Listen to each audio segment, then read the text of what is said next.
Pessoal, nós já discutimos a imunidade inata. Dentro de uma linha de raciocínio, estabelecemos ali uma linha de raciocínio desde o corte até os primeiros eventos, né? Inclusive a coagulação ocorrendo concomitante, a ação do complemento, a fagocitose.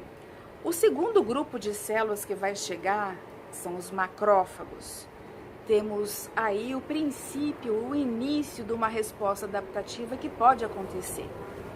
Esses macrófagos fagocitam, ou as células dendríticas também, residentes que estão lá fazendo o mesmo trabalho, vão migrar para o linfonodo mais próximo. O edema é muito importante porque ele vai impulsionar e vai empurrar todos os antígenos que estão ali, esses restos da batalha, para a via linfática, evitando assim que essas bactérias que estão no local tenham acesso à corrente sanguínea. Se isso ocorresse, nós teríamos uma sepse, e não é bem isso que nós queremos que aconteça, não é verdade? Bom, essas células então vêm para a via linfática e vão migrar para o linfonodo mais próximo. E ali nesse linfonodo é o baile funk que vai acontecer dos linfócitos tanto T, B, macrófagos também, e a gente vai relatar isso agora nesse momento para vocês. Não se esqueça de se inscrever no canal, de curtir e compartilhar com os amigos. Vamos imaginar uma lesão. As bactérias adentrando com seus receptores PAMPs e os macrófagos fagocitando com seus receptores tool-like, sinalizando aos neutrófilos primeiros a chegarem ao local. Esse processo vai cada vez mais aumentando a migração naquele local, porque o endotélio, a célula endotelial, vai respondendo às substâncias que são liberadas pelas bactérias e expressam suas selectinas. Os neutrófilos vão responder a esse chamado, liberando também, por sua vez, receptores chamados de integrinas. Nós vemos ali ao lado do endotélio o mastócito, que são células importantes também para auxiliar esse processo de vasodilatação. Integrina e receptores de integrina estão aí conectados e desta forma os neutrófilos vão fazer uma coisa chamada de marginação. Nós estamos vendo aí a histamina sendo liberada e promovendo a vasodilatação. Essa vasodilatação abre poros na membrana do endotélio, promovendo tanto a saída do plasma, quanto a saída também de proteínas plasmáticas, como as proteínas do complemento. Assim, nós vemos o extravasamento dessas células, a migração dessas células para o local, que vão exercer a primeira fagocitose. Poderia se encerrar aí o processo se o número de bactérias fosse totalmente aniquilado, mas se ainda permanecer bactérias no local, nós vamos precisar então de uma resposta mais elaborada. Nós temos então aí os macrófagos que vocês estão vendo, as células dendríticas, que fagocitaram essas bactérias e vão migrar através do linfonodo. Os vasos linfáticos, aí nós vemos as células migrando, vão abandonar o tecido e, dependendo do local lesionado e do local onde a bactéria estava instalada, nós vamos ver a migração para o linfonodo mais próximo. Esse linfonodo possui vasos aferentes e eferentes. Ele possui uma artéria e uma veia. Nós vemos aí então a importância do encontro desse macrófago que lá no tecido fagocitou e que através dos seus prolongamentos de membrana vem migrando para o linfonodo mais próximo para possibilitar o encontro do macrófago com a célula T. A célula reconhecedora desse antígeno, capaz de orquestrar uma resposta imunológica. Aí nós vemos a via arterial, o linfócito em azul chegando, vai entrar no linfonodo,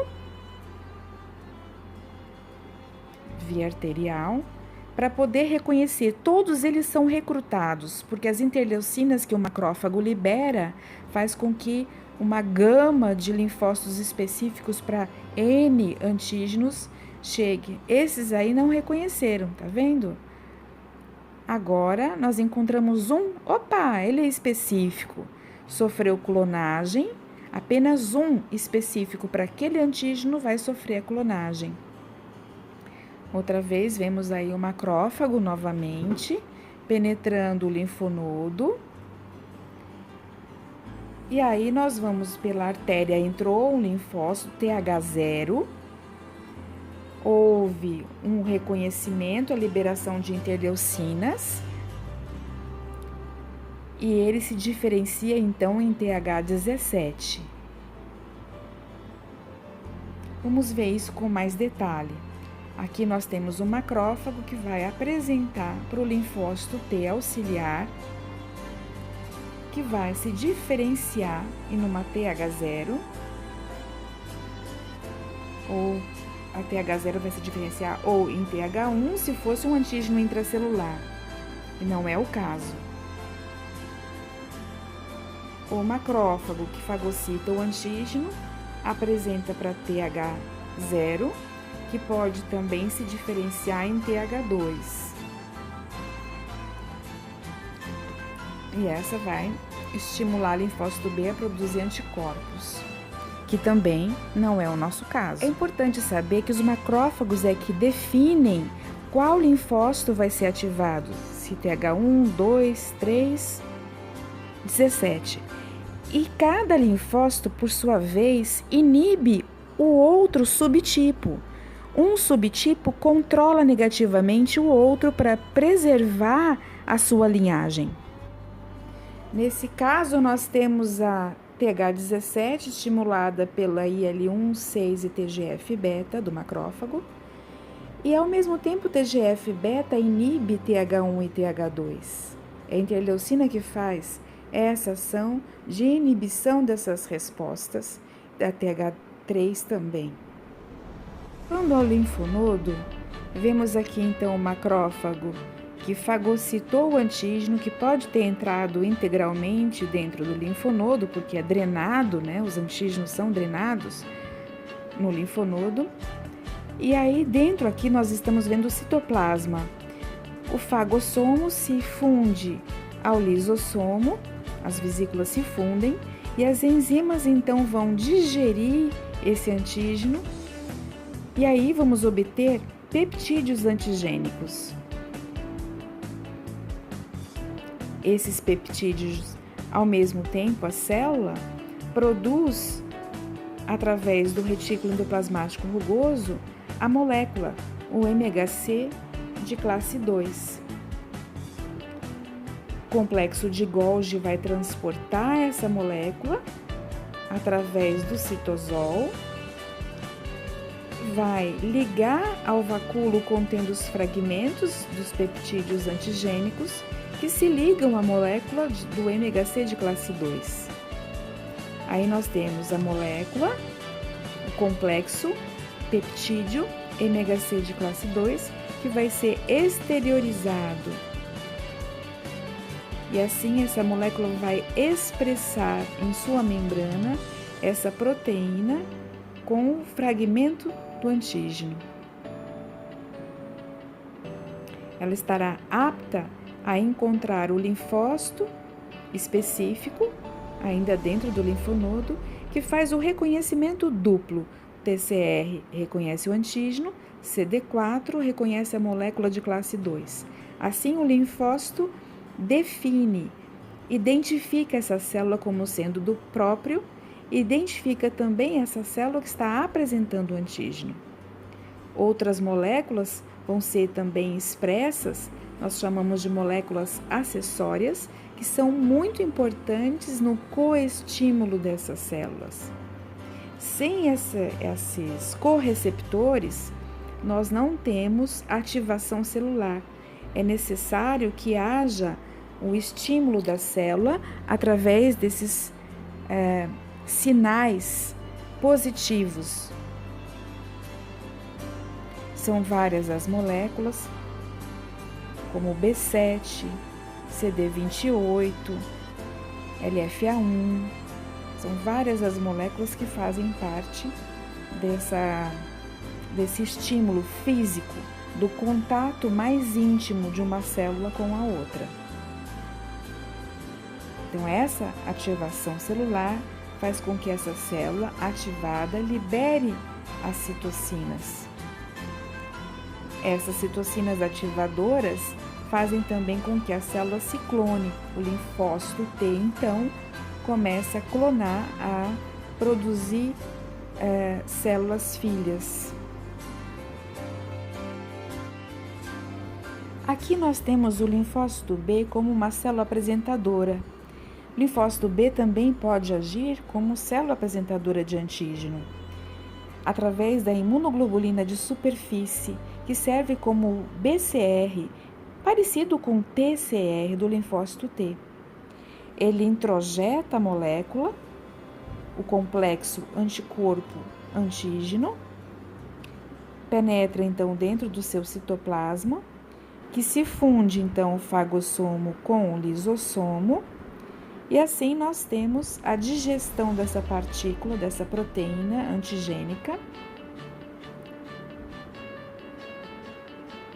e ao mesmo tempo o seu núcleo manda ordem para o retículo endoplasmático rugoso a produzir a molécula de MHC de classe 2.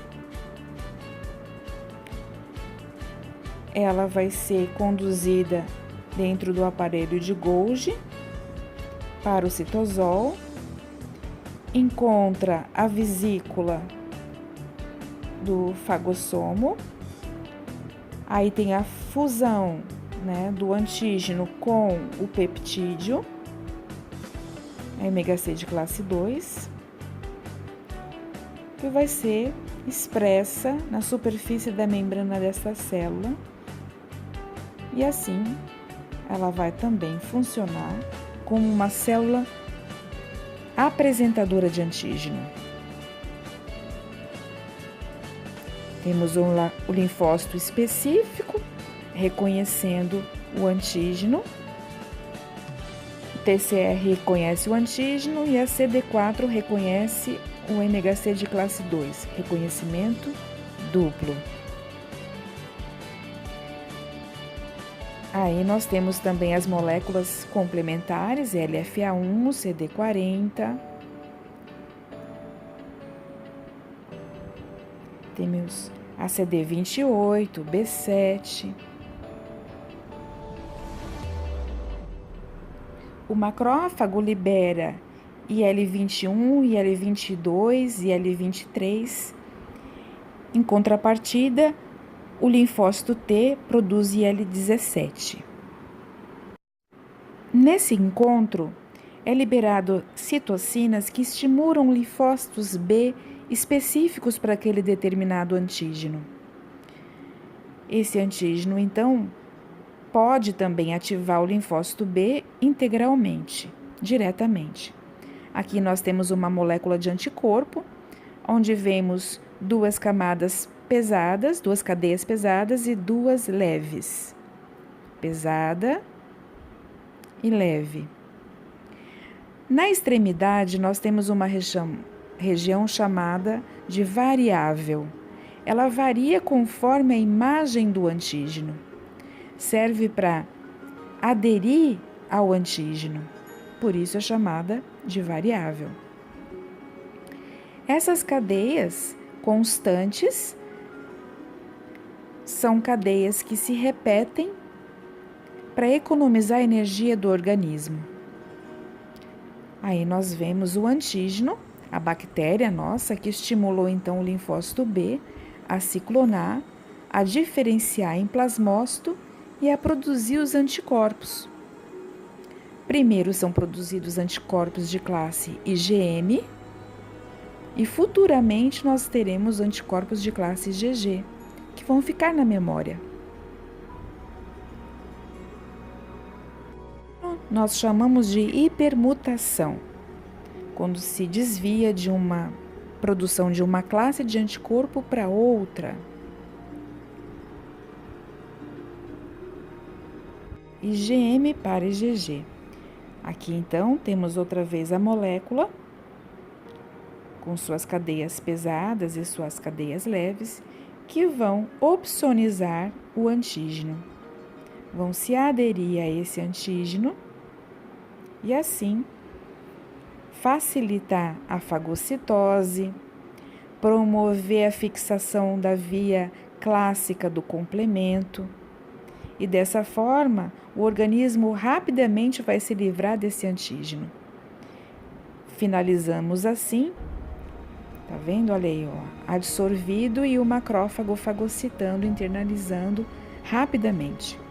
Resumindo, a resposta adaptativa ou a resposta ao antígeno, ela pode ser dividida em fase de reconhecimento, onde acontece a expansão clonal, a fase de ativação, que acontece a diferenciação celular, a fase efetora, onde acontece a eliminação dos antígenos, a fase de declínio, quando acontece a apoptose das células, porque não há mais necessidade delas, e depois a memória imunológica. Tudo isso acontece de 0 a 14 dias até o declínio e a memória por mais de 30 dias. Os primeiros anticorpos a serem produzidos são de classe IgM, depois IgG. A IgG é mais efetiva, ela é monomérica e fixa melhor o complemento. Mastócito e macrófago têm um papel central no controle negativo da resposta inflamatória. O mastócito libera IL-10 e assim diminui a migração das células dendríticas. Diminui também a expressão dos seus receptores. Aumenta o número de células T reguladoras, promove o desenvolvimento dessas células T reguladoras e, ao mesmo tempo, diminui as células T efetoras, TH17 no caso. Diminui também a expressão das moléculas coestimuladoras.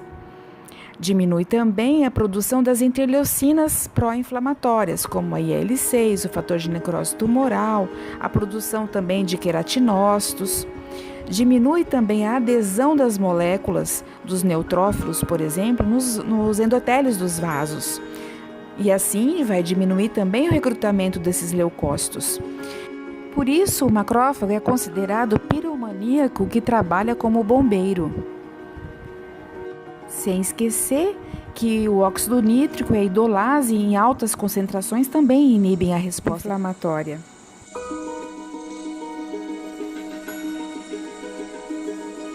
E não se esqueçam de curtir, de compartilhar esse vídeo e se inscrever no canal.